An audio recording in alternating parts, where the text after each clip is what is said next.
Mga kapuso, ingat sa mga binibiling TV kung branded pero mura. Baka isa po yan sa mga inassemble lamang sa Bulacan gamit ang mga biniling electronic parts pero hindi lisensyado ng brand kaya po peke. 4 ang arestado sa isang raid, kabilang ang isang Chinese. Nakatutok si June Veneracion. Kahon-kahong electronic items ang bumungad sa mga tauhan ng PNP-CIDG sa sinalakay nilang bodega sa May Kawayan, Bulacan. Nasa 43 milyong pisong halaga ng peking smart TV, panels at iba pa ang nabisto.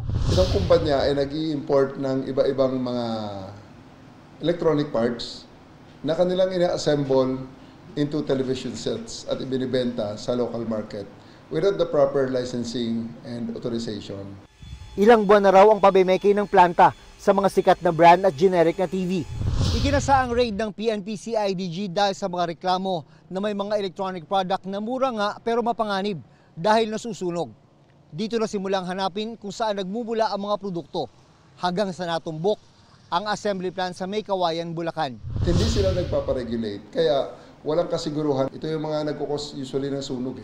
Paalala ng mga otoridad, maging mapanuri, huwag magpapadala sa bagsak presyo. It's better to be safe than sorry. Naaresto sa operasyon ang isa sa mga may-ari na Chinese national at 3 Pilipino.